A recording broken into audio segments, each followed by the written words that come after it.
So,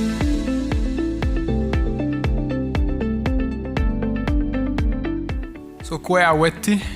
Hi everyone. Bonjour à tous, à ceux qui me verront à la maison et qui probablement riront un peu de moi et de mon accent. My name is Jean-Philippe Thivierge. I work for the Bureau d'Union Wendat. I'm a member of the Hurons-Wendat Nation down in Wendake near Quebec City. Union Wendat is our territorial bureau organization. Union Wendat basically means magnificent territory or magnifique territoire. It's the Wendat name for our ancestral territory. So first of all, just to tell you, so since I'm French speaking, I might make some mistake during the presentation, so just be kind with me. So first of all, I'm really honored to be here today. I'm not an academic. But God, I was so stressed to come here and talking to you about such a wonderful subject. There are people here who are academics. Mr. Sheffield with me today. They all explored this subject many times for the last 30 years. Maybe not 30 years, but almost 30 years. And there's persons like Catherine McGowan, I said Scott Sheffield. There were people before me, like Fred Gaffin in '85, James Walker, Michael D. Stevenson, Mr. Lackenbauer also, and Mr. Timothy Weingart, who worked for World War I experience of the First Nation. So I told myself, what could I possibly bring with me that could add to the comprehension of the history of First Nation during both World Wars. So I was really stressed, but I told myself I will bring something new, something that they didn't hear before, because it's about Huron-Wendat. It has never been done before. We started research 2 years ago. We received a grant from Government of Canada for a historical program. So we started research, and basically it was new. We knew that there were Huron-Wendat veterans, but nobody could say anything. There was no documentation. There were issues with this subject. So. I just told myself before coming here, I don't want to compete with those specialists, but I want to tell them a story, our own history, part of our own history, a story that tells a little bit, or add to the comprehension, but tells a little bit about us. And I could say that now we have a say on the narrative about the Huron-Wendat participation to both World Wars. So, as I don't have enough time to analyze in details each element related to the participation of the Huron-Wendat in the World Wars, I will focus today on certain specific points with a double objective, which is to report the methodological difficulties related to the study of this subject, and to present a summary analysis of some of the reaction to the military service, whether voluntary or compulsory. We can then try to understand some of the motivation that led the Huron-Wendat to enlist in context that was sometimes hostile to their presence in the Canadian forces, or contrary to the principles that they stood for. So there were many issues like financing doing this project. We had a grant, as I said, but the main problem is the literature. Most of the literature about Huron-Wendat history focuses on pre-contact and post-contact era until around 1660. After that, we don't really know why. Basically, we could say that Huron-Wendat were not, they lack exotism, so they were less attractive because they were converted, not, as Mr. Paul said, not all converted, but they were less attractive. And so, and after that, many of the literature covering 18th, 19th, 20th century, many of them have focused on the, most of them, on the interrelationship between occupation and historical use of the ancestral territory as a justification for asserting treaty rights, but to the detriment of understanding the effects of the evolution of the practice of traditional activities, such as hunting, trapping, or fishing, on the socio-economic situation, or even on the identity of the Huron-Wendat. And other issues that we experienced were that there were no testimonies. No interviews have ever been made on veterans, on Huron-Wendat veterans. Most of them never spoke publicly or even to their family about their wartime experience. We can understand maybe why, maybe it was traumatic, but we lack infos. So, and we lack internal sources. The Archives du Conseil de la Nation Huron-Wendat, we don't possess a lot of internal sources. And there's difficulties, also difficulties to identify the individuals that participated because of the what we could say non-systematic mention of ethnicity by the authorities in the enlistment form or the documentation that was prepared by the Indian Affairs. So finally, as Mr. Sheffield said 20 years ago, one of the issues was the paucity of records available on Native soldiers, and it still is. And I definitely agree with this assertion because I experienced it. So I'll be focusing on, I talk about methodology, the issues, but I will, since I don't have a lot of time, I will specifically base my presentation on 2 points. So one reason of enlisting and the reactions to conscription. Although I think some people will talk about conscription, I will talk about it, but from the Huron-Wendat point of view. So, because some of the data that we possess point in this direction, and that because it is one of the easiest to explore in that case, I think economical reasons can be one of the main reasons for enlisting. I know there is questions of identity, of prideness in serving in the military forces, but as of right now, my analysis has focused more on that part because there's still not enough sources to confirm what would be the conception of identity for most of the Huron-Wendat just before they enlisted or during their wartime experience. So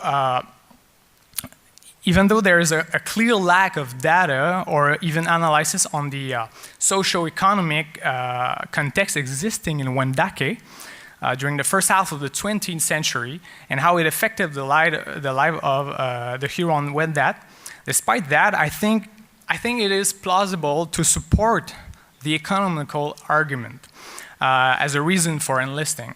Does it apply to everyone? Maybe not. I don't think so. But, however, there are some contextual and individual arguments that could support my assumption. And I'll try to present you some of them based on the research that I did, because I'm the person who led the research from back in 2015, we did back then. We also did a commemorative booklet, which is the base of this presentation and future projects. So, reasons for economical precarity: smallness of Wendake. At the time, it was only a few dozens of acres. Today is less than 2 square kilometers. There are also social and economic dependence maintained by the effects of the Indian Act, and that's the case for most of the First Nations. Most importantly, the loss of territory.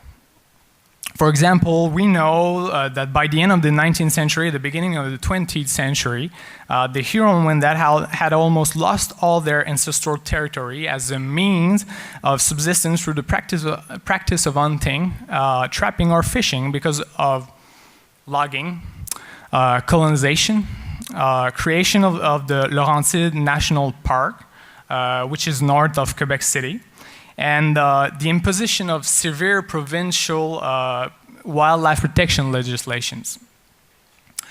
There was also the decline in Wendake of the once flourishing leather industry. If we take a look at the reports of the Indian agent Antoine Aubastien from about 1911 to 1916, for example, his remarks on the economy tend to confirm this industry is actually declining, or at least experiencing serious variations. He also states that some Huron that have started to leave the reserve to find jobs elsewhere. There are some examples of these Huron-Wendat that were depending from this industry. We have example of person like Désiré Gros-Louis. I don't have pictures for all of them, but Désiré Gros-Louis, who served with the 1st Canadian Divisional Engineers. We have Victor Siwi, who enlisted 2 times in 1915 and in 1918. Both times he was declared medically unfit, but was depending on this industry. He was a glove cutter, like the first one, Désiré Gros-Louis. And there's the last one, Ernest Picard, sorry, who also enlisted twice in 1916 and 1917. His case is interesting because when he enlisted for the 2nd time in October 1917, he declared to be the sole support of his family, even though he had left for Ontario during that period between boat enlisting. He was the sole support of the family, and Joseph Picard, even though his brother, Joseph Picard, had died fighting in the Mont Sorel area back in July 1916, and his own father, died in 1915. So, he even assigned half of his monthly pay to his mother for the whole remaining of his war service. So, I think it points in that direction. But for the Second World War period, and the duration of the war itself, there is no precise data from the Indian Affairs, because the reports of the Indian agent are not to be found in these annual report. And there are some examples of economical precarity, like for the Second World War, like this of Paul-Henri Sioui. Mr. Paul talked about Paul-Henri Sioui. This man was a member of the Fusiliers Mont-Royal. So, in his service file, it said that Mr. Sioui was unemployed before the war, and he has been working only for a few months in some job, but most of the time he was unemployed, and it said it didn't work regularly. So, and there's Mr. Laney, who actually was also a glove cutter, but he was unemployed at the beginning of 1942, and then he left to the United States to work for the American Brass Company, and then he came back. So I think the economical issue could be applied to Mr. Laney, although he was drafted under the National Resources Mobilization Act in 1943. So, since he didn't talk about it during his life, about his wartime experience, maybe we'll never know exactly what were the reasons. And so, lastly, I took too much time for the first part, but I'll go right now to the question of conscription, because since I don't have a lot of time to talk about, there's so many things that I could challenge, I could speak of. One of the most important question is what was the reaction to the conscription during the First World War? There are examples of reactions for the Second World War and the National Resources Mobilization Act, and also to the conscription applied at the end of the Second World War, which led to procès. I don't remember sorry? Trial, yeah, thank you. So it led to trials back in 1945. So reaction to the conscription is fundamental, because it helps to better understand the Hurons-Wendat perception of military participation in world wars and their relationship with their war tradition. This question also raises the relationship of the First Nations with their Indian status, and how they perceive themselves in relation to the Canadian state. So basically, I'll be talking about Pierre-Albert Picard. Mr. Picard was Grand Chief of the Huron-Wendat Nation from 1916 to 1920. His famous brother was Louis-Philippe Armand Picard, which is the highest rank Huron-Wendat member who have ever served during both wars. He was a captain first enlisted back in 1914. He led the company. He was part of the 12th Battalion, the scouts from the 12th Battalion back in 1914, and then he led the Canadian cyclists, a Canadian cyclist company in 1915 to 1916, and then he finished the war wounded in the Canadian Forestry Corps. So it's a complex subject, but there are multiple reactions from Pierre-Albert Picard, and one thing is clear: he opposed to the conscription, and we have a personal journal from Mr. Picard, which is really interesting, and I've summarized some of his reaction. So I will be ending my presentation on this, and maybe if some people have questions after that, I will gladly answer them. So, just before the conscription was imposed in August 1917, Pierre-Albert Picard, back in May 25th, 1917, decided to send a letter to Wilfrid Laurier, who was the opposition leader in Ottawa, and Borden was the prime minister. So I will read it in French. I didn't translate it. If you want me to translate after that, I'll gladly do it. So he said, j'ai écrit une lettre à Sir Wilfrid Laurier, chef d'opposition, lui demandant de protéger les savages du Canada dans leur liberté immémoriale. J'ai tenu à demander la protection de mes villageois et de toutes les races indigènes. Il semble certain que tous les Indiens du Canada ne soient pas soumis à la loi de la milice de quartier, car ouvrons l'histoire du Canada et nous constaterons que les tribus indiennes au début de la colonie pour la nation qui lui donnait... et nous constaterons que les tribus indiennes au début de la colonie s'alliaient de la colonie pour la nation qui lui donnait les plus beaux et riches présents. Plus tard, ils sont loyaux à l'Angleterre, mais vont combattre toujours librement. He emphasized the fact that they always, no matter when, they always fight deliberately. With their own freedom.